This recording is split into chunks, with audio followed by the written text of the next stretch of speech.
I'm Tim, the brand weaver, and this is Branding for Breweries, the podcast that helps you grow your brewery, build a better brand, and connect with more drinkers. Each week, I'm joined by the brightest minds in the beer world, sharing practical tips to help your brewery stand out and sell more beer. Let's get stuck in. What up, 24-hour party people? 'Tis I, Tim the Brand Weaver, and I am here again bringing you the Branding for Breweries podcast directly into your eyeballs, earballs, and any other vessel that you wish to receive it in. This, as I mentioned in the intro, is the podcast that brings you the brightest minds from around the globe to help your brewery thrive and survive. And as always, today is no exception, as I am joined by the man, the myth, the legend, Jordan Childs of Mash Gang, as we unpack the behemoth and beast that he and his fellow band of miscreants have created. So let's just get Jordan in and let's have a good old chinwag, because this one is going to be ram-packed with fun. Jordan! I quite like that, man. Oh yeah, but maybe I should get you to write some copy for me. That was good. Only child. Didn't get enough attention from my mum, so always happy to be here. Good to see you, Tim. Well, I saw you last week, but good to see you again. Every time is a pleasure, my man. Every time is a pleasure. And thank you so much for making the time to come onto the show and have a chat, because big fan of your work, long time listener, first time chat. First time caller. Yeah, not true at all. But the journey for Mash Gang has been phenomenal, and I've been watching it for ages. And of course, we've talked about it on and off. But I think there's so much that can be shared with the independent brewery world about what you guys are doing and what you guys have done that I believe can just be really beneficial to the audience who listens to this. So hopefully I've totally I've always tried to sort of share with. You kind of have to recognize that when you do anything, you stand on the shoulder of giants, and we really did have to. So if we can give a leg up to anyone in any kind of way, it may not be the answer they always want to hear, but it will always be what we think. Dude, appreciate your honesty. And you're getting to giant status now as well, so let's get some people standing on your shoulders. Yeah, absolutely, I'm cool with that. I'm not the person that climbs up the ladder and pulls it up after me. It's, I guess, the part that becomes difficult is I'll get approached by well-meaning people that are starting something new, and I can't help but say I started a business half a decade ago. I can't tell you how to do it now. There was a moment during acquisition where I thought about, I'm going to have to go back into the job market, and it's going to be like being in a relationship for a decade, splitting up and then coming back, and there's like, are you on Tinder? Are you on Hinge? And you're like, we used to just go to the bar and hope that someone talks to you. And I think I'm eminently unemployable now by now, definitely. I would agree. I think I think you lead your own way from this point on. But there's many people like that who goes, once you've done your own thing, it's very hard to fall back into the routine of working underneath someone else. Oh yeah, absolutely. Yeah, it's I have to sort of work beside people rather than underneath them still, but there's always been someone in a business to help rein me in. Some more successful, and Alex is not very successful at reining me in at all. James and Roger far more successful at reining me in. You just need one, don't you? You don't need a mass. You got in. Alex is like, a fire. Let's put gasoline on it and see what happens. So, yeah, no, honest. That's the problem. Is the duality of man is you never know what James you're getting. You might get the twisted fire starter, or you might be like, now then, he's put this out. Father of two, you can hear it in his voice sometimes. Well, let's see what we get today. Let's go. Starting, normally I say, can you introduce yourself, what you do and who you are? But let's start. How would you describe Mash Gang? Like, I don't want to know the story. Everyone knows the story. But the alcohol-free beer for people that have no interest in alcohol-free beers. That's it. That's the entire pitch. That's what it is. Dude, that's the shortest response to a question I've ever had from you. Me too. Yeah. But I've really thought about this because at its core, everything else feels like it's deliberately taking something away, or it's like it's a substitute, or it's kind of it, what really started me doing it was like every time I went and I didn't want to drink and I'd be in a bar, I had to like order a beer that was like Mrs. Wet Boy's nanny beer for, sad lads that are wet, or it's like designated dry, like sober, dry bar, designated sober, and I'm like, cool, thanks, man. Like, great to have a conversation about this today, which I didn't want to bring up a pro nothing, but now I'm going to have to do it. So I was like, it sounds, it's not a very good business plan, but we didn't really have a business or a plan. So we didn't need one of those. It was like, you make a beverage for people that they're not about the other things that the other beverage is about: sobriety, temperance, yoga, looking after yourself. My body's not a temple, it's like far more like an amusement arcade. So that's the kind of thing I wanted to make. I was also, you end up with that part where things, if you're making something, you might as well go all the way, and we kind of wanted to go into a bit of a middle ground as well. It's like, well, it's alcohol free, so it also needs to be gluten free and vegan, low calorie and low carb. And it's like we have just functionally discovered water again, guys, once we've removed everything out of it. So, I allowed myself a little more calories, less now. It's a bit more challenging. The market space really attuned to it. But that was kind of one of the things, is if we stop looking at all of the other bits and work out how people could enjoy something at that time of day. I always call it the mysterious 6 p.m. $6 beverage. 4 p.m. is probably more like it now. I'm a bit older, but it's like I can't buy a coffee because it's too late. Can't have a monster. Not having a beer because it's too early, really, and got things to do. It's like, but I have about $6 or £4 to £5 burning a hole in my pocket that I'd like to spend on a little treat for Mm. me right now. That's kind of the whole thing. I said one sentence. I talked on for ages. You knew I was going to do that. You set me up to do that. What can I say? I poked the bear, and the bear responded. It's Yeah. fine. Don't walk away. I Please hate come being so back. I hate being so eerily predictable. I saw myself doing it as I did it. I said it's a really simple concept, and then extrapolated it into something really complicated. And Yeah. thus brings the end of the podcast. Thank you so much Yeah. for listening for an hour and a That's half. been great. So Brevity is wit, but I'm not very funny. you have your own unique approach. I love it. So, like from what started as a COVID kind of collaboration experiment, where was the point where you went, actually, this could be a thing. This could like feed my family, put a roof over my head, and actually gain traction. Straight away. That's not a very good like it was from the moment we started doing it, yeah. I was like, oh, this is a nightmare. This actually like might be done before it's even started. Like, I tell you what, right? I tell you what, I'm going to take out a bottle from this cupboard, and this is the first commercially produced beer for us, like the first one we ever made. So it's like it's 5 years old now, right? So Hmm. this is like June, July 2020, and I'll show it to you. And it's so close to the new stuff that it's almost the brand didn't develop at all. Let me dig it out. Check it out, man. I'm gonna take it out, man. Just show it to me. It There we go. Yep.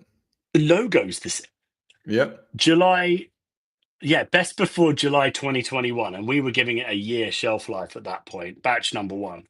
So the brand out of the gate was sort of fully formed. It was called something else beforehand. Do you know what's great? There's nothing gnarly or disgusting in that bottle. So I might at the 10-year anniversary of Mash Game, I'm going to drink that. Love it. See what happens. See what happens. It's going to Is be it? like Someone put when that Lisa on? drinks the water in the in the is it the itchy and scratchy land and turns into the lizard queen. That's what it's going to be like. Okay, the lizard king. It's like, oh, I remember the was it the Burger King advert? Like, oh, it's a moldy thing, and that's a good thing because it's all natural versus Oh McDonald's. yeah. Now, I mean, I actually think, truth be told, I think that I kept a bottle from the first batch, and I believe that I had. I'm not totally sure, but I believe that I hand pasteurized all of the ones that didn't have a wax cap on it. Ben Gibbs has one of the first batches, and it has a wax cap on it. And I remember doing that in the garden, and I used a hairdryer to make it look really smooth. But yeah, I mean, I guess it was really quick. And unlike anything else I'd worked on, it was sort of just built on a gigantic load of different micro failures and macro failures sometimes. And it was, loads of, it was really easy because in terms of what the brand was, for anything that the guys that originally started, so it's like there's like Ben, there's James, there's Alex, there's me, there's Mike, like that's the first people that start working on it, and we all kind of like similar but slightly different things. And I guess that our whole tactic was we don't really have time to work on all of this, and we don't really have much interest on working on it. So anything that we like, that makes it in. And there was another sort of in very intelligent appearing systems, there's often very, very small rules that makes it work. And I think that that's something both me and James have picked up from loads of different things, is that if you have very broad, very small rules, they can appear very complex and interlocking. Like, when you look at a bird and they're a bird migrating, they're in a V shape, or ants doing something, or bees doing something, it looks very, very, very intelligent. But a lot of those actions can come down to what are very simple rules. And we had really simple rules, like if you don't like something that someone is doing, let's say it's a design, I don't like that. If you can't say exactly what you don't like about it and what you would, and you wouldn't make an offer of what it should be instead, then you don't get to talk. So that stops us going into a room and going, I don't really like the pink. Why? I don't know. It's just like, I don't know. I don't like it. That's like not good enough. If you say, look, okay, so if I get this bottle and I put it on the shelf next to Beck's Blue, Brewdog Nanny State, Heineken Zero, those are the things. Like it's really muted and it doesn't really stick out. And that's actually like quite a good way to work. And they go, well, it doesn't stick out. So what does? I don't know. I'll go and find it. And that was like one of the ground for like cultural tenets, is like, make me an offer. And you know what's amazing is like even now down the line, it's permeated through the only life business as well. Is like, make me an offer. Then what is it that you don't want to do? You don't want to do that. You don't want to do this. What's your idea? You haven't got an idea, so you have to choose one of these things. You can't just have a vacuum, and that allows for pace all of the time. You don't have the right in the brand to have an opinion that doesn't have a resolution. I think it's fair. What I think back to though is that idea of you going, well, if it's something we like, it's something that we do. A lot of brewers I've spoken to, they're like, well, yeah, I like this and that, but it's not very interesting, is it? Like, where did you get the mindset of like, well, of course I like it, so other people are bound to like it somewhere down the line? It's like a Fight Club quote, isn't it? It's like you're not an individual special little snowflake, right?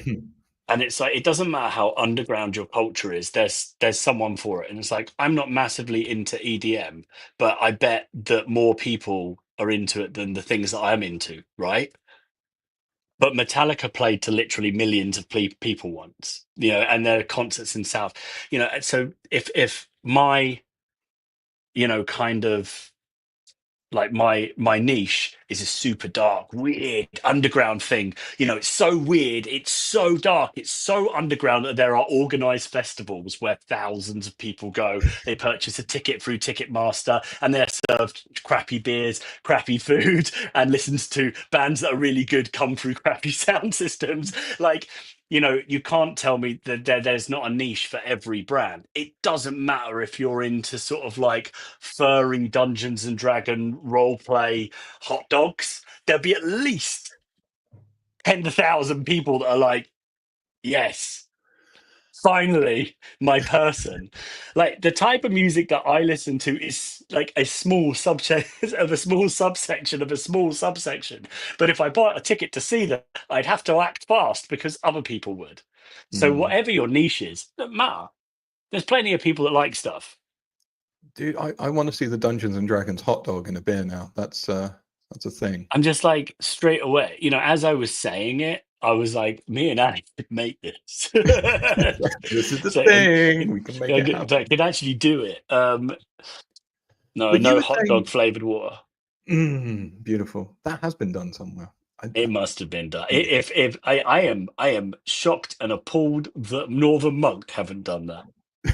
Do you know, have words. while we're talking about these things, that was one of the, like, it's not a question, but the most hideous beer I ever drunk was Northern Monk's cheese and onion lager they made with Seabrooks. So it was lager with cheese and onion stuff from crisps in it. It was an April Fool's thing. They really made it. It was like hauntingly bad because it was so real. It really was like just dumping cheese and onion crisps into lager. It was like, but most people disagreed and also said with me and said that their prawn cocktail goes was terrible. These people are wrong. They're idiots. They have no idea. Like the prawn cocktail goes was a miracle, and it's like a thing that I've been chasing for ages is to try and make like bizarrely tomatoey seafood cocktaily beers for some reason really work for me. Brass Castle did like a pizza which is like tomato, lactose, and like and oregano and basil in a beer. Way better than it had any right to be. It actually tasted crusty. It's really good. But I you think I don't really want that, and then you have it and you go, well, that's quite novel, and it could make an incredibly good sort of like I can't remember what a Bloody Mary's called with a beer. Is it Chelida? Michelida? Something like that. Make a good one of those. What well, I was the think question? I forget. We digress. No, I I digress. wasn't going to ask this, but that You go ahead. topic of like the weird and wonderful, the Yeah. prawn cocktail flavored gozes and things. In the life cycle of a brewery, in my mind, you have to earn your stripes with like an accessible range before you can go batshit off the walls crazy. Yeah, I mean, And yeah. a So lot of it's the the time, I know standard there's some rule. exceptions. Yeah, but it's the standard rule is you have to be able to artfully demonstrate your complete and utter understanding of the rules before being bold enough to try and disassemble them. To be everyone when they starts doing me more than anyone just thinks if you don't think that you're the greatest or have the potential to be really, really, really good at it, you'll never start your own business because you actually need to not only be delusional, but have others take part in a collective delusion with you. You need like a folia cat. You know, like you sort of you need to have that insanity and that drive to do the thing, Mm. and you have to convince yourself really, really good, and you're going to be a rule breaker in that. But the only way of actually truly doing it is actually going and learning the rules and becoming schooled enough and disciplined enough that you can do it and then break them. And then that won't come and bite you in the arse quite as hard when you inevitably fuck up, which you will. And if you're not fucking up, you're definitely not moving fast enough. Yeah. But is it a case of not only just learning the foundations and the rules before breaking, but you have to demonstrate it as well Yeah, to a you market and a actually consumer? need to be at a place when you could teach someone else how to do it correctly before doing it wrong. Mm. Right. That's that. I think that's right. That was the tangent that I now want to loop back around on, because the other Yeah, thing go we on. talked about a while ago and was the idea that Mashgang could have been a soft drink, ice cream, food Oh truck, yeah, anything like that. But yeah. it why beer? And also why could it have been something else? And just the why can it be something else is literally because there was so many little projects in our group, and if James had got the hot sauce ready earlier. I was making like cashew cheeses and stuff. It was really finally had time to do things that took ages and I could look at and pay attention to rather than disappearing off of work for a really long time and coming back. And it was like it was really close. It was really close to being a hopped soda, Okay. based on a beverage that is in no way related to Brooklyn Brewery, but it was called Brooklyn Brewed, and it was a drink I was fascinated with when I was a kid. They come in these big cans, a big US flag on the side, and they're from Brooklyn, which is like New York. It's cool and edgy, but really they were hopped soda. It was like a hopped orange soda that poured like a beer. It had like a head on it and stuff, but they were just delicious, and they weren't overly sweet. And the hot, and I always, as a kid, I used to love shandies and stuff like that. It was very like that. And there was cloud water. We stopped doing it literally because the idea that we had, which was like a tapache, so it's like a pineapple ferment. The idea that we had adding hops to those and kind of presenting it like a beer, but Cloudwater already started to do it with Cloudwater soda so much better than us so quick that we went, Mm. not that then. Um, but even then, it wasn't like we're trying to find a new business. It was just like, well, someone's doing that project better. So we could either just sit and do it. Well, I don't really care about it enough to do it.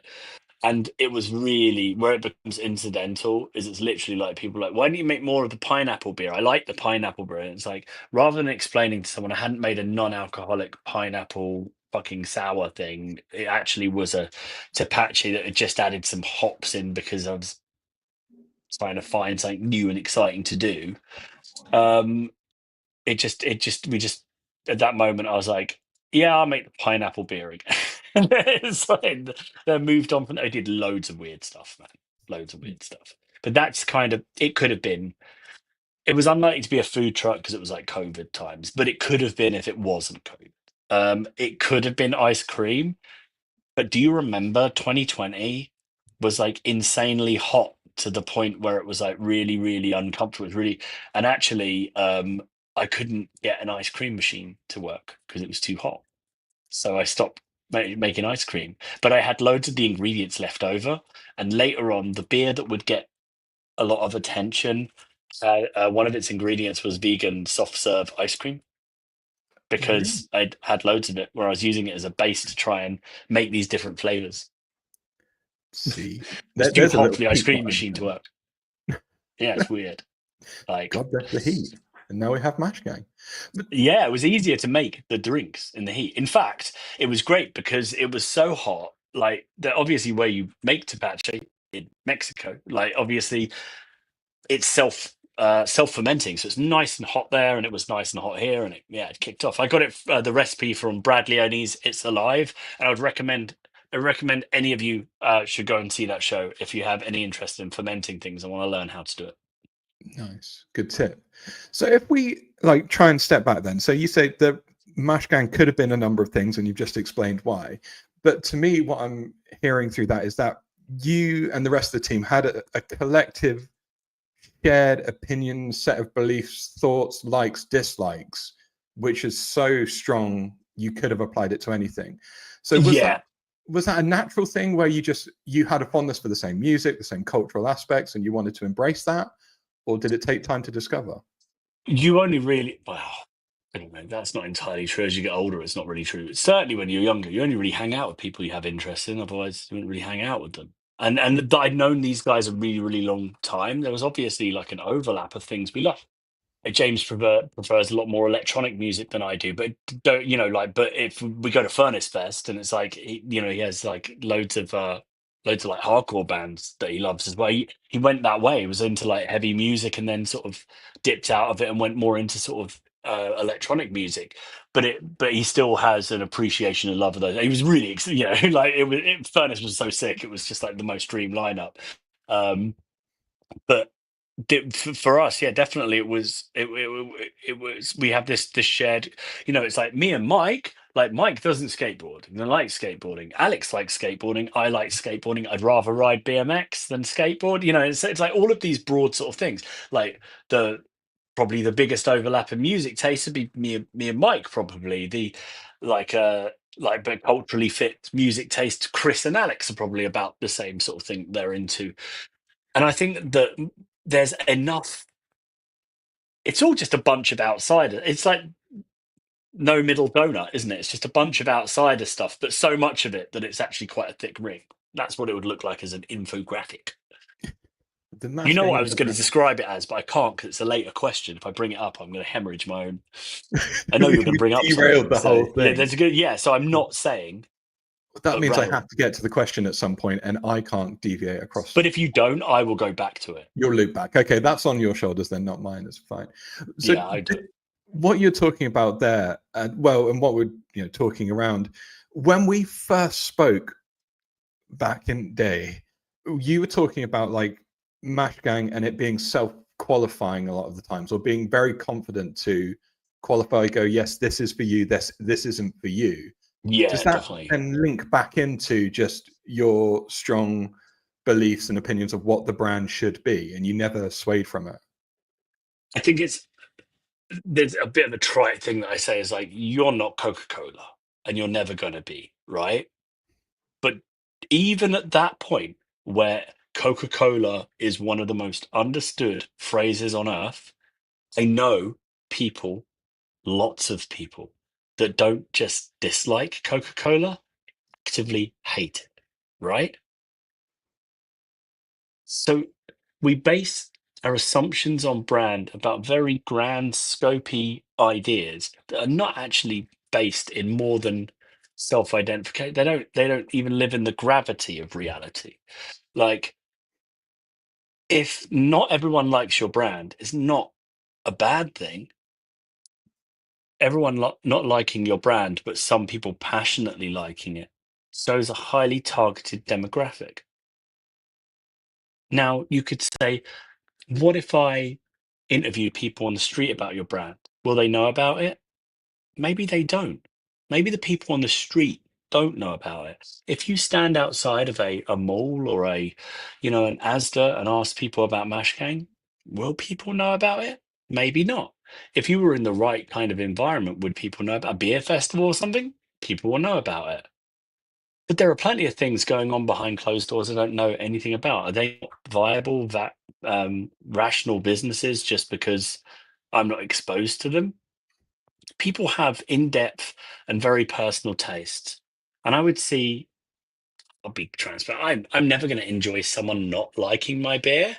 But if someone says, I don't, oh, I try it, but I don't really like IPAs, I think they're a bit like that, and then tries it and goes, no, I still don't like that. And it's like, but you don't like IPAs, you just drunk an IPA and you didn't like that as well. That's you net positive on that. You know, I think that you don't deserve to have a room temperature tepid brand. My dad always used to say, if art doesn't make someone angry, then it's not even art.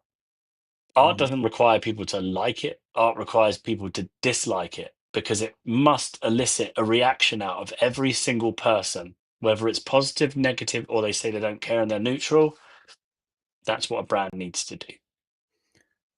And I suppose a lot of this would, to my mind, fear plays into a lot of that. And it's that conversation of going, oh, no We're one's going to be worried that people interested won't in that. like us. Yeah, Yeah, you can stop we worrying can't be about the that. same. People don't like you anyway. It doesn't matter. Like, it's bizarre. Yeah, you get in front of people and it's a double-edged sword. I will share my personal experience, and it's like, when no one knows who you are and you're a complete and utter nobody, no one knows who you are, right? When some people know who you are, some people will like you and some people will dislike you. But that number's usually fairly balanced. It may not be, but you cannot have more and more people liking you if you're not prepared for more and more people to dislike you. The part that's difficult for me sometimes is I'm not exactly a people pleaser, but I would prefer that people like me. And the rationale I have to come to is it's impossible to please everyone and it's impossible to make something for everyone. And the things that people will ask you for are often not based in a rational world either. It's like, I preferred it when like when I just discovered you. It's like, well, how long have you been drinking the brand? Like 6 months? It's like, but so are you saying that like I should just wait for years until you come along and serve you? I could do that, but are you going to buy 100,000 beers a week? Because I really need you to do that, And that's the hard part. You aren't going to impress everyone, and you know what? You should go into investment meetings and stuff, and most of them should sit there and tear you apart. And what you should do is take all of the stuff that gets torn apart and look at it for all the people and say, Why do they keep saying we're doing this? Why do they keep assuming we're doing this? Why do they keep doing? And take that knowledge and do something good with it, and either make yourself better or say fuck those guys. I don't know what they're talking about. Mm. Um, and that's the part. You have to have this criminal. There's creating your own hype. There is standing behind your own hype. People will even accuse you and say, I would like the brand, but you guys are just too noisy. I'm always hearing about you, and go, I can't do anything about that, especially if it looks like you're actively seeking out this conversation. Of course, you're going to see more of it, and it's like that you don't get to be quietly successful unless you're like a warlord or something like that, or a drug dealer, or you don't get to if you. It's the double-edged sword. It's the James Watt challenge. Yeah, I've got a nobody business, no one gives a shit about. I've got a bunch of cash, I've got a bunch of ideas, and it's like I can't get any attention. So I'm going to have to use the only thing that's left, me. But Mm. the minute you hand yourself over, you don't belong to you or your family or your friends anymore if you do that. And it's like you either die still being the hero or you live long enough to become a villain, because you could never, ever get to that level of fame without burning bridges. I chose a deliberately contentious subject, and I know that there are far more questions at play than just that. But my exact moment is that is the thing. That's the trade-off. If I say to you, who is the founder of Brewdog, you know. But if I say who's the current CEO of Brewdog, you might not know, but you could know because you're in the industry. But if I say who is the founder of Heineken, who's the CEO now, who's the founder of Beck's, who's the head brewer of Beck's now, you won't know those things because it's a completely different model. And I think when you're talking about your brand, I do think the personality brand is something that we'll see as a necessity, but it's definitely a shortcut, but I wish I hadn't taken it. I was going to say the personal brand versus the business brand. Do you think it's possible to achieve it without the personal brand attachment? Oh yeah. Oh, absolutely. You actually How? like you don't. Well, you only know who the people behind Liquid Death are because because you know them. Okay. So do we, right? Mm. But who's the head of that brand? Who's the figurehead of that brand? Who made it? And you're like, I don't know, is that like Sticks, or I don't know. I Mm. actually, even if I think about it, I don't really know who sat down and did all of that. And I think it's totally and utterly. Um, you look in the UK market, a lot of the guys, they're kind of, you have to if you're a startup, you kind of have to put your face out there and do it. But many brands don't, and they succeed. You know, let's be realistic. Did Tom Holland sit there and go, I would like a beer brand. I would like a non-alcoholic beer brand. That's what I want, right? I would like to stop doing my job, which is being incredibly famous, dating someone like incredibly desirable, making loads of money and being some of the greatest franchises. I want to go and I actually want to work in a relatively small thing. Or did a VC I don't even know who's behind it. I don't care. But and actually, and I do think it's good for the industry, incredibly good for the industry. More brands is fun, and I like Tom Holland, sweetheart. But what I'm saying is, I doubt that was an accident that all came together. Mm. There would have been, and probably there may have been a bunch of other faces behind it. By the way, this is a live thing. I'm saying I don't actually know. I haven't done research because I don't really pay too much attention about stuff. But when I think about it, I I don't know if you agree with me on this, but being involved with brand is sometimes like it's so depressing in a certain way that I don't even get to enjoy adverts. Or when I'm in the supermarket, I get to the end, and today we were talking about a free Aperol spritz hat, right? Mhm. You get it free with the Aperol spritz at the till. Like, you don't have to do it. And I can't even look at it, but without seeing the meetings that went into saying, should the hats be at the top or the bottom? And the brand guys going, the drink should be at the top. It's the hero product. And you're like, but it's already on the shelf down there. And the hat's the thing you want people to. We're not selling hats. We're selling, and the Mm, argument. I mean, obviously, when it's in the supermarket, the hats are on top because that's the only logical thing. But I don't enjoy anything anymore without getting the enjoyment from thinking, who discussed this and who did it? And when they sat there, was there a Bureau brand? And they said, we need a. This isn't going to work without a person. mm. Or did Tom Holland really say, you know, I want to Let's do start it, this, boy. like because he's sober and he's really passionate. He's like, I'm drinking all of these and I should have my own one. Yeah, that you could imagine that, but I just think it's unlikely. But still, many chances, and I agree with you. It's like when I did film studies back in the day. Like I couldn't watch a film for ages without unpicking it from like the strategic side of things and the camera Like angles and what each one suggests. It's like, oh, I've come been on. watching The Simpsons or something and going, I think it's actually really amazing that they're using Dutch angles in this scene to show the declining cognitive mental reasoning of Homer. Like, and Jess is like, dude, it's Treehouse of Horror. It's not that deep. And I'm like, it is that deep. It It's is. always that deep. Everything's that deep. Like my obsession is like consumer ergonomics.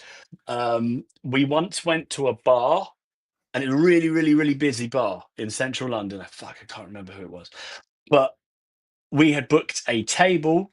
It was like a wings, a couple of beers, working meeting sort of thing. We booked the table for a few hours, but we were really going. The guy comes over and he's like, gives us 4 tokens for an ice cream, like an ice cream each. And he's like, you can go and grab it over there. Right. So we took the tokens and they cleared the table and put other people on there. Right. So they never asked us to move from the table. And we're giving your table up. You've had too long, blah, blah, blah. What they did is they got us to leave and stand for 10 minutes and have ice creams made for us whilst they put other people on our table. Now, when we came back to the table, what did we have in our hand? Ice cream. An ice cream, right? No beers, no food, no nothing, an ice cream, right? Have you ever tried being bad when you're holding a big ice cream? It's really hard.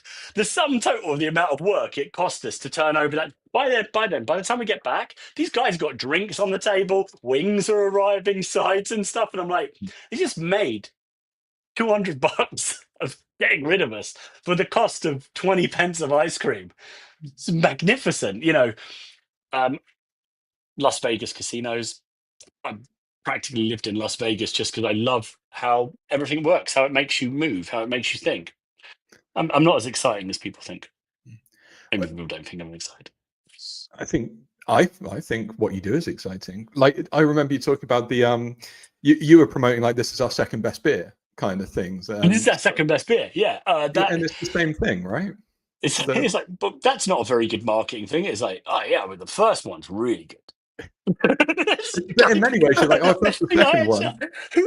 who? I don't know if Alex or James is like, this is our second best beer.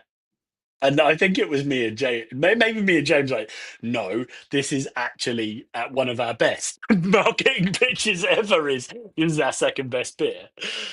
Ugh, the first one's pretty good, man. Because you can answer that like every single time. It's just it's like a silly humble brag, like a real tech bro thing. Like, well, I like it because it always it leaves room for the conversation at that point. You're like, there's the natural response, like, well, no what? close questions.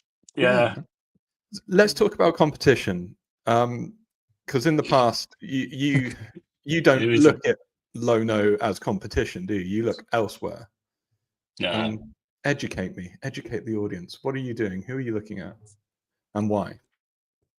I can't even open not competitive because obviously I'm a competitive person, you know. But it's like, well, okay. So the beer thing is, like, I know that they've got 4 SKUs, but that's like in the extent of my intent of my interest. Um, I, d- I just the industry's not like busy enough or saturated enough to lose any sleep over what anyone else is doing. And it's like I will get friends of mine saying, "You're not worried about Blorbo, like Blorbo and Blorbo Club, they're the new brewery and they've got this and they're doing this and doing this." I'm like, they're contract brewing in a 10 hectoliter tank without pasteurization. Like they've got 5 years of working until they get to the capacity where or they'll have so much money that they can skip the turns and they can do it in a couple of years. Needless to say that even if they started today, a 5 year head start's a very large one, like, and even if they caught us and they were really, really good. So this new brand, Blorbo Club, and they made the best like non-alcoholic. Great. There's just another really good choice there.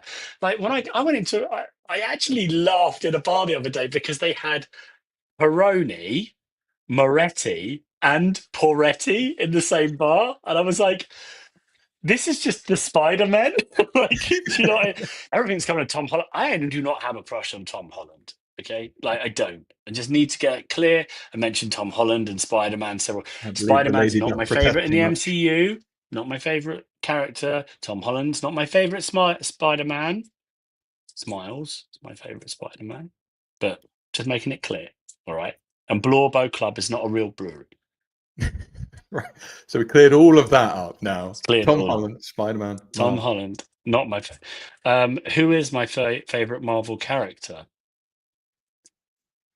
That's not a question I Weirdly, asked you. Why are you trying to like oh, railroad? you think that you want to talk about what you want to talk about? It's Doctor Strange. Don't know why. Anyway, I wasn't going do to ask. continue. But fine. It's because he's a colossal dickhead, isn't he? Like the movie You're gets it telling right. me He's anyway, like, man. Come on, let's stick to value for beer. Come on. Oh, I'm ringing James in a minute. He's good for you. Yeah. No, on it. No, I don't. I don't. I don't know if it's arrogance. I don't know if it's neurodivergence. But I just really don't care about competition. I just don't have. It's like, how are you competitive without the competition? But because you've got to do better. If I was running 100 miles on my own solo, I could compete with myself, compete with my friends, compete with the wave of the industry, compete with the as a big monolith, like compete with that. But I don't look at other like brands and think like I want you to fail. Oh God, you're doing that. It's giving me sleepless nights. Aha, you had a fail. I don't think about stuff like that. I don't really care about it. It's all do you look excited that it's more brands. to other brands potentially outside of the beer space? Like I know you've referenced Oh Monster in the God, yeah. past. Yeah, but like oh God, like everyone thinks we're really, really inspired by like Red Bull and Liquid Death. It's not. It's Monster. It's always Monster. The mash game brand was good in my opinion, right? It was good, but I didn't get like great at doing it until like Russ from Northern Monk gave me like the brand love book, and it was like a very small book, and like it's really cheaply produced paper. I don't know if you've read it. Mhm. If you're not, yeah, do you like it? Yeah, man. I think it's just What's your beautiful. my favorite in the Monsters? My favorite in there because they just like the way they describe it is like they just say like a guy with a mullet and a Monster branded F-150 would turn up at a skate park and just hand out Monster to kids while listening to Van Halen, and they were like, "That was our strategy." I'm like, "It's fucking excellent." It's like, well, we're just gonna go where the people are. It's like, but you should have an ad agency. You should do it. It's like, no, we're not gonna do it. We're just gonna live the culture. And I really like that. And Lego was the other one I quite liked in there. Um, and it was, it really spoke to me. And there was a lot of things when I got to read it and got to go through it where I thought, oh, we're doing these things by accident, but we could be doing them. So no, I'm not a very competitive person. I get really excited about things. Contractually, actually, like I'm able to like help people within the realms of published knowledge and reality. I can't go and solve a competitor's problem in their brewery, but likewise, they probably couldn't do the same for me. But I get broad quote. Obviously, the beer festival, you saw my queue of people was like, right, this isn't working. Right, it's this, and this. It's quite a Fix long it. queue of. Fix it. But at the same point, I have to call people all the time. You know, This is a slim connection, but you mentioned it. Obviously, the Monster reference there, and like kind of their Mm. strategy to market. I want to talk about Beyblades. I mean, Christ, it's in the title of this chat, but I thought Yeah, it was a stroke of genius when everyone's just getting an acoustic singer-songwriter or a ruddy pizza wagon rocking up outside their brewery to promote their beer. Beyblades. How? Why? What else are you going to do? I want to take Dude, you were there when the idea came up because they told me. No, you were actually there the morning when Ollie's cooking this breakfast thing in download, right? Yeah, yeah. I got the text about the Beyblade thing, and that's how we got. That's how we find out that Ali had a friend in common because we talked Oh, about Brighton, and then it starts going. So basically, the Beyblade championship was already going to happen. They wanted to do it, but it was going to be a relatively small thing. One of the team, and I think it's most likely going to be Alex or Jack, but I think it was Alex. Um, is like there's a Beyblade thing down on Brighton Beach. Now I was on the other I was flying off back to the States, so I could never go to it really. So, but I do have a tremendous any of those tactile sort of game things. I have a bit of a weakness for, don't you? Like Pogs, massive Pog fan. Like Args. Yeah, we used to collect pieces of cardboard. You tell your kid that, and they're like, "All right, Grandma, let's get you off home." It's like it was an evolution when of I the was young, Panini the sticker internet book, used to wasn't come it? on a floppy disk. Okay. Dude. I But once pointed at a save thing and I said to my daughter, "Do you know what that icon means?" And you know, it's the little floppy disk for save. mhm. And she went, "Yeah, I do know what that is actually." And I went, "What is it?" And she went, "A mini disc." And I was like, "It's not a fucking mini disc, dude. That's a like." Yeah. Anyway, I like it. It could have been worse. Could have been a worse probably thing. worse. It was so much worse. But yeah, like any, and you know, it's like yeah, a marketing company be like, yeah, we're going to hijack a cultural moment, and you can imagine it's not that. It's like there's Beyblades. Like, damn, I love Beyblades. I haven't played Beyblades. I want to get some. There's an Mm. event. How can we write this up as a business? It's like make a flyer. It's like really all my But team wanted to do is go and play Beyblades. So, yeah, they did. It was really good. Do you see the footage from it? It's really fun. dude, We should it do it just again. There will, if it's not a massive trademark violation that will get me kind of imprisoned, there will be Mash Gang Beyblades one day. I don't know if it's like when you buy a red car, you see more red cars on the streets. But since you did the Beyblade thing, I've seen it pop up more and more. Like a band, they had a I, Beyblade battle in the middle of a beatdown, which I thought was brilliant. oh my God, Probably, the when I was at a Furnace Fest, we were in a really tiny tent, and it was I don't know who was if someone was playing was like it may have been Vane or someone. It was like somewhere where it was like loads of strobes, like it was really stroby, and I had noise cancelling like buds in because we're there for like 4 or 5 days. It's really fucking loud, and you need to be able to hear what people are saying. And I kept hearing anytime there was a quiet moment, like a de chunk noise, exactly the noise de chunk, mm, and I was like. Do they because the Vane if it wasn't Vane, it was someone else like that, but they kept playing weird samples over and over again, you know, mm. like dial-up sounds and stuff like that, and like the noise from Metal Gear Solid when his thing goes Oh, on, yeah. like weird. But I just kept hearing this noise, and you know, noise cancellation things make some things very quiet and make other things louder. But I could feel it as well, and I finally caught it in between the strobe and turn, and someone had a fucking pogo stick, like one of those brick ones that go this high. And what was happening is going the chunk. Me turning around, going, "What the fuck's that noise?" Because it like in the background. Are we going to see a Mash Gang Pogo battle? Right, is that? No, that's like one. I'm okay on wheels, but like pogo sticks really feels like me explaining how I fractured my collarbone to my wife. Well, darling, we thought it was a good idea at the time, but turns out not It- so much. oh, I But mean, this, yeah, I mean, I probably could. We didn't investigate whether it was safe to jump into a pool full of beer before it did it. oh, what could go Investigated that wrong? after. It was like 5 in the morning. There was, yeah, that's true. So, you know that I moment where you have derailed a you. yeah, but it was going to happen. I'll embrace the moment and I'll just I would. start a new conversation. Don't worry I about it. would. I would. Growth. You've Yes. grown fast in a short period of time, as you mentioned, like 5 years. A lot can change in that time, but you've So still yeah. very much managed to be what is considered mash gang, or what I consider is like you stay true to your roots. How have you done it, I and is I there anything I you've had to let go? oh, yeah, I like I have to let go of people caring about it getting big. The UK has such a strange culture sometimes, and this is a business podcast, so some people might feel it. It's like the amount of people that you'll meet in the US that have worked at their own business, a family business, or their friend's business is vastly vast compared to the UK. Like because we move in circles where people start their own businesses because of what we do. You get a kind of almost wonky vision of what it is because in all honesty, I don't think people know truly what goes into starting your own business, maintaining it. And a lot of things that look like an overnight success have been an underground nightmare for the founders for a very long time.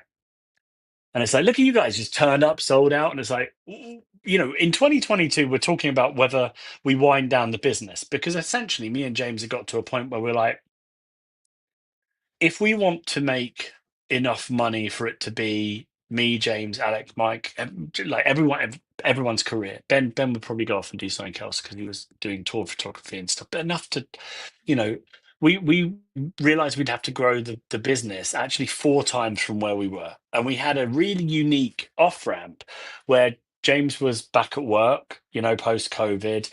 I was a couple of years into this business and I was getting really comfortable brewing. I actually started to think maybe that we'd wind down Mash Gang and I would go off and work at a brewery, hopefully go to like Northern Monk and say like, could I have a part-time job or, something. That's kind of where we were getting. And we just knew that to get to the next stage, we'd have to go really, really big. And it would mean hiring. It's just one of those things. You can't just hire yourselves and then that's going to be the business. We'd need to have enough capital in the business to actually make it work as a business. I I think between 2020 and 2023, I maybe took home £20,000 over that. So about less than 5 grand a year, sort of maybe less in that time. To the point where it's like every week every month or a couple of months, I was having to go in for a meeting with job seekers allowance. And I Mm. had to show that I've got to tell you something. They did something I would never welch on the person that did it. But the guy that was my job seekers guy pushed the wolf back from the door so many times. They wanted me to go and get a job. They're like, it's 2 years into your business. You need to go and get a real job. You can't just be self-employed. But the guy there was like, every time you come in for your meet, you tell me more and you show me. He goes, and I watch you guys on social media. And he's like, if you have to go and get a job, you're not going to actually you're just going to leave this, aren't you? And I was like, yeah. And he's like, but it actually could be a local business that does well. And he really did when I was doing job seekers. And obviously, there was a great day where I got to come in. I think 3 months after that, we'd made the batch at Gypsy Hill, big batch of Stoop, big batch of Chug, like full capacity really high quality production runs, really big volume, and they helped us move some of it. And I got to go in like a couple of months after that meeting and went, yes, I won't need the money anymore. And he Yeah, was like, you haven't taken a job, have you? And I said, no, we actually just secured like investment for the it's business, and work. it's worked. And he was just like, I've never been so pleased to ever say, I hope I never see you again. Oh, man, that's a And I genuine was like, goosebumps moment there. That's yeah, it beautiful. was. And I I love it. and I said, you won't. It's at that point, we'd had the conversation and we'd said like, you know what? We're at zero now. Yeah, we don't owe anyone any money. We've got a couple of tanks of beer, and what we could do is we could fulfill these and say thanks so much to everyone. And it's been really, really fucking fun. What a project! What a Mm. thing! And and then I started getting like nominated for like Brewer of the Year and things like that. And it's like, we can't stop now, you Bit know. foolish. And like AJ, I was working with AJ at Gypsy Hill, and they really pushed out on the lines. We had draft going out, and yeah, it was hard because their capacity started to come. They started to do well again, and we kind of got pushed out there. But then we went up to Fierce then, and we kind of they just got a new brewery, and we grew into that. I saw Dave last week, and we were like, "Can you fucking believe it?" because we had to do a lot of the scaling up was gnarly. But yeah, That London Craft Beer Festival. A lot of people hadn't seen me since post acquisition. So Yeah. And so, apart from the like guys you, we saw in Denmark. naturally. So you sold out. You're too cool. Yes, You're not a yes, real brewery. You've had no. everything thrown at you at various points. So, what are you? What are you actually building? Like, who is Mash Gang for at the end of the day? Because you've had your off ramp moment. Like, oh no, now's not the Well, time. I'm going to and carry that's on. it's just what it's like really weird, right? Because it's the same. It's the same thing again. It's like the same thing that make keeps me here now. My business has been acquired. I've cashed my check.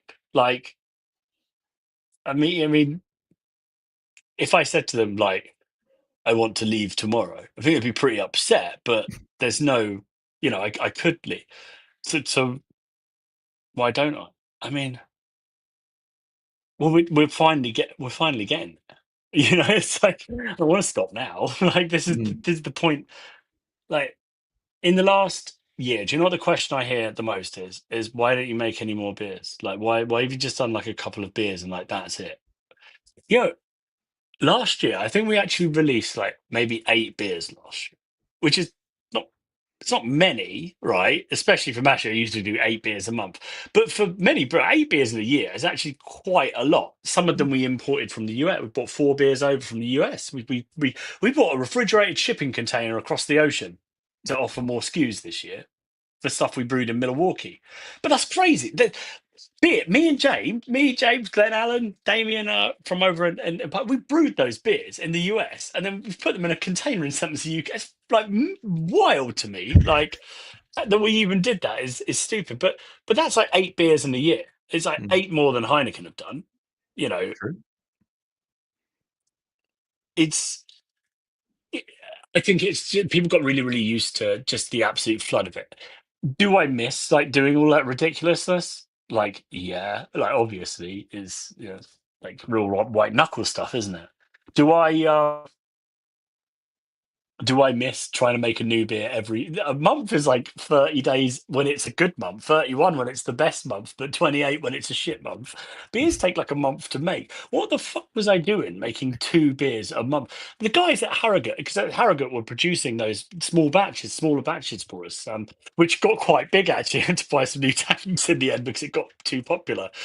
We got to a weird sort of pinch point, but those guys must have been insane. They're as insane as we are. Who would agree to that? But they did it. We did, Mm. and sometimes we're a week late, and people would think that would be unacceptable. Be like, we're we're already like the fastest in the world, man. This is ridiculous. Like, I miss it because I miss the hustle and I miss the pace, and it's kind of ludicrous. But I don't miss sweating in the middle of the night thinking, oh my God, please hand lids turn up. Please drop clear tomorrow. Please gravity be safe for a week. All of those things. I So, don't I don't miss that. when do you feel like you've achieved? Like, are you looking for monster status, or is there a metric or a No, goal? no, I'm like I can tell you exactly where like my cutoff is and where it lives. And I think that is when I fly home from working in one of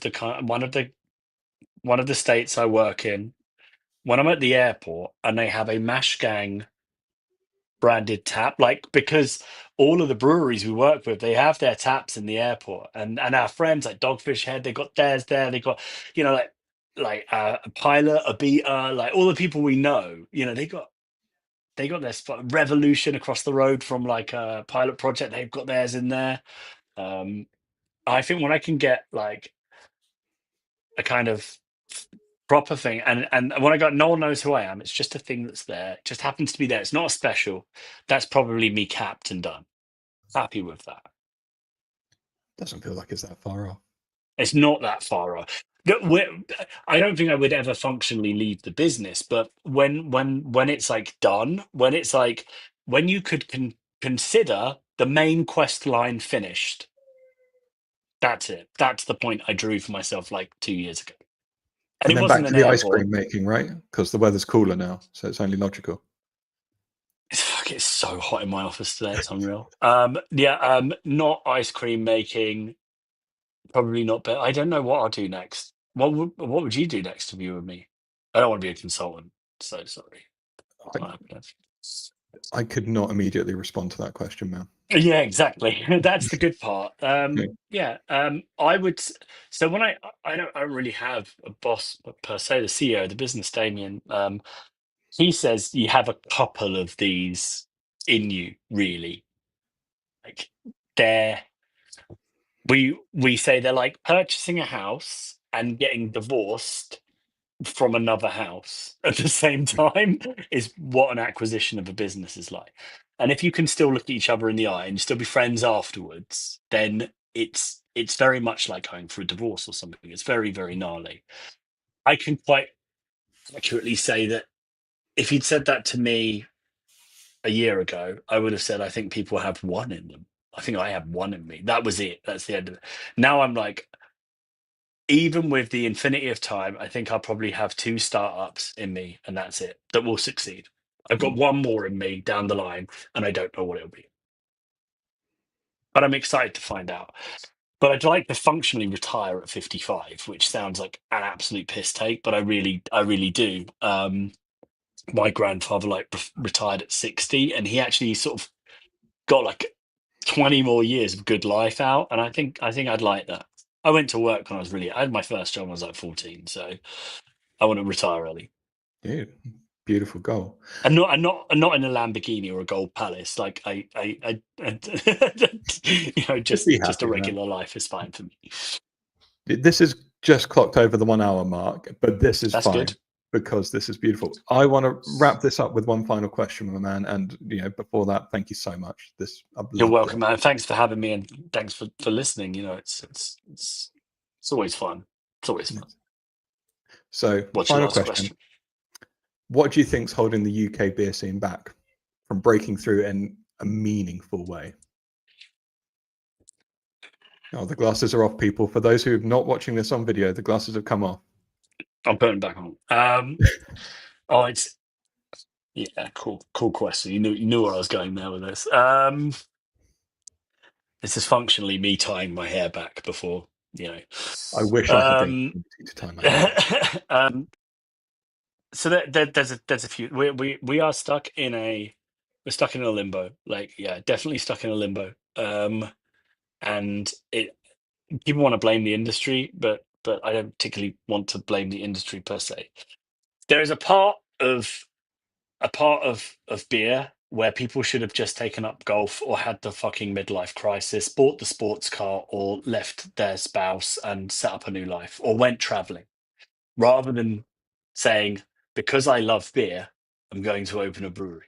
You know, if the business only works with a constant influx of capital from friends, fools, crowdfunding, venture capital, if it only exists because it's funded, then I don't like doing business like that, you know. And I would say how I was taught to do business was like there no, I didn't, but Luca Lorenzoni, Stephen Smith Hay from Vault City. Luca was at Northern Monk at the time. I listen to how those guys run businesses, and then obviously I work with Roger Tassel, who's probably like the beer CFO now. I mean, he's moved on to a different role now. You know what he's doing now? No, where's it gone? Ah. I'll give you his official title. Oh I'll do no, give hang you on. his. I do know where Roger is. Of I course. want to give you his official title, otherwise I'm going to do it. He is now the MD of Kirkstall. Yes, I just went no, and then in my mind I just flashed, and I remember the photo he posted on LinkedIn of him like rocking a load of Yeah, kegs. It's that beautiful. finding out that was so. I mean, obviously, it's an amazing not just a cool brewery to work. Like Steve, I'm talking about people that teach you. Steve was like the guy that was importing like Sierra Nevada over, and Mm. he was the guy that sort of like saved so many breweries and saved so much heritage that was going under. And he works, and he truly cares. He's been ever so good to me. Like, and Charlie from Bunker Projects and Jamie Allsops, like brewing like legendary people. The amount of time these geezers give me is way too much. So yeah, I think that's the positive. That's what the UK's got pushing it forward, right? That's what it's pushing it forward. What's holding its back? There's a few things that are fairly arbitrary. Now, when I make this next statement, this is live and this is coming from me. It may be incorrect. I'm actually, but we are actually too large now to meet the criteria for independent brewing, right? We have sites. We don't own the sites internationally, but that's enough. And the volume that we produce is over the maximum amount for an independent brewery. But I find that really like I would hear the argument that we're not an independent brewery because we have venture capital backing. I will hear that and I will listen to it. But if a bank gives me $20 million or a venture capital company gives me $100 million, $200 million, it doesn't really matter where the funding comes from. Your independence is driven by, I guess, what the board does. It depends how much of the board has say on your independence. But I say that British people, they just dream so small and they're so used to failure at the moment, and that's because it's been so hard. I don't think, and I'm not saying it hasn't been hard in the US, but it's such a deeper pool of comfort than there is in the UK. In the last 5 years, it's been so incredibly hard for people. So there is an estimate of you're not running a business, you've got a hobby that costs a lot of money that you're making people pay for. Versus look at the growth of breweries. Look at how things like Northern Monk, Salt, like Jamie's kind of Ossett Brewery. You look at like the like how Vault City's getting their biggest. You look at the value proposition of Vault City. It's stupid. It's ridiculous. Heavily fruited sours in the supermarket. Like, who's going to buy that? That's crazy. No one's going to buy. You would have to have a cultural and iconic movement to do it. And by God, they actually did it. And it's like that's a success story. But how many naysayers do you reckon they had to listen to? How much negativity? It's not a real beer. It's not this. It's not. It doesn't fit this. We don't have the luxury of gatekeeping our success anymore. We are required. When you're a director of business, the first thing you have to agree to is that you're going to grow the business. It's not a hobby. It's not a band. It's not a club. It's a volatile economic commitment. And making money is not dirty. Like making a profit is not dirty. You know, let me I've had people say right back in time, £5 for a can, you must be, like you're just disgusting that you're making this much money. I'm like, I am making less money on this can of beer than Heineken is making on a can of beer that costs £1. Their margin is larger on that than mine is. That's 5 times more because my can and label, because I don't have the purchasing parity power of Heineken, costs more than the entire alcohol can, not a non-alcoholic one, the alcohol can. We went to Alex's wedding in Toledo. I went into a supermarket. The cheapest beer in the supermarket was 33 cents. Like, but that must show you what margins in other things, So there is this almost like a cultural thing. It's like that's a rip-off. That's a scam. That's too expensive. And it's like, but if you imagine going up, I need a car, yeah, I need to buy a car. You go up to the car thing and go, I want that. It's like, well, that's an Aston Martin. It's £500,000. That's way too much for a car. I would never pay that for that. Well, that's okay because we have this certified Lexus for 25K. No, I just think you should lower the price of that because I can't afford that and that's what I want. And it's like, but that's how luxury works. A tote bag that's £1,000 or £1 still carries the same amount of stuff. You just have to decide if you want to spend your hard-earned money on that. And if someone can't afford £5 for a silly, fancy can of non-alcoholic beer in the situation that they're in, I just urge you not to buy it. Like, you don't have to. No one's asking you to do that. But the flip side is that's what's holding the craft scene back is dreaming so small. Even our dreams are small. Our island's small, and even our dreams are small. But we could do so much better. But we do. Do you know why? Because look at the people that do the smart things and they grow because they offer someone something they really want, a utility or an experience. It's like, why is Verdant growing? Why is Vault City growing? Why is Northern Monk growing? I mean, I say those ones over and over again because they're really good examples of it.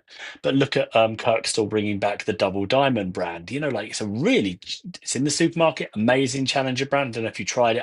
I have a borderline obsession with it. The other thing is not recognizing there's sort of like a bit beyond craft, which is sort of like I was saying, when I started saying like, well, Beavertown's more of like a post-craft brewery, and we're like a post-craft brewery. It's like, so craft's dead then? No, I mean, there's post-punk at the same time as punk. There's and actually, the joke was, I'm alive, so I can say it was a post-punk.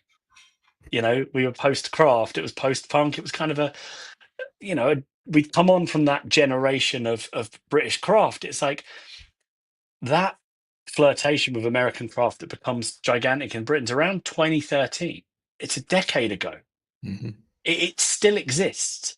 Beavertown, Brewdog, like those guys haven't gone anywhere. The first bastions of British craft, really, they're still there with a bit that comes after it. But I would actually probably say Beavertown's like one of the ones that sort of comes after it as well. It's like craft adjacent rather than craft. There's never been a bit of mash game where you can look at interviews going back half a decade. We never said, yeah, we want to be a small niche underground thing. We were like, we want to be like Monster. I want to be in the meal deal. Like Lucky Saint are in the meal deal. That was ask Dom, who used to be at Tesco's. I think he's at Red Bull now. He was like Dom Hill. But saying that you would never functionally get that to happen because of restricted covenant legislation around the sale of non-alcoholic beers to minors, which I totally agree. It's a really slippery slope, bad thing. But I said, but if you have to get ID'd to buy a can of Monster, then you've got to get ID'd to get the Lucky Saint, and then that's absolutely fine with me. I actually don't mind that you get, as long as the energy drinks are ID'd as well, ID the non-alcoholics, absolutely fine. But get them in the meal deal. It's nothing better than having that like lunchtime chili beer in your sandwich. That is what we need to do in the UK, is embrace things that are accelerating us. And it's very easy. Break your range up into a couple of things. Your specials, your small batch, your collaborations, only available to your local craft bottle shops and independents. You have an independent range and you act accordingly as such and look after those guys. Warn people if you're going to do something and say, like, if, for example, let's say we've got a massive grocery store deal with a new, Asda Walmart, whoever it's going to be. When a smaller buyer's like, I'm going to buy like 20 cans of, 20 cases of chug, you say like, this product's in grocery, you shouldn't buy it. But what we can say is this, and this. If you want something, you can, but you'll never meet the prices. I mean, we have to get into like real dynamic pricing. And once again, looking at Vault City, them finding way. They got 18-pack beers because I think they sit on the shelf right. They're working together and solving the problems. I talked about mind your own business. Mind your business. If you're sitting online just like, I hate this brewery does this and this one does this and this one does this and crap and this is rubbish. It's like, go and do something good with that energy. Like you don't like if all of the local breweries are doing something that sucks, start your own brewery. You're not capable of starting your own brewery because you're not business orientated. Get into somewhere and help them, steer them and give them something. Give. You've got a unique talent, give. If you love something, let it kill you. Just go in and do it. That's what I did. So that's the only advice I can give. Dude, it's a beautiful way to wrap it. Again, my man, thank you so much, mate. May I have one more sentence? I don't think that the British brewing industry is in trouble. I think some breweries are in trouble, and some agreements that were made way before the difficult trading period happened, like things were going to go okay forever, and then COVID and Brexit and everything happened. Like that hits them as well. I actually think that these are good times for strong brands because they will, once they weather this, and it will be weathered, it will go away. There'll be no stopping the British brewing industry in the future. For those with a strong brand. Now that's how I want to end this conversation, my man. Thank you, buddy. For those with a strong brand. Take care, man. Cheers, buddy. Take care. Thanks, everyone. Thank you, everyone. You've been awesome. Bye-bye. It's a great weekend. That's a wrap on this week's episode of Branding for Breweries. If you got something great from it, hit follow, like, and subscribe on your favorite streaming app. Or even better, leave a review, share it with your brewery pals, or get in touch, because I want to chat to you. Rock on!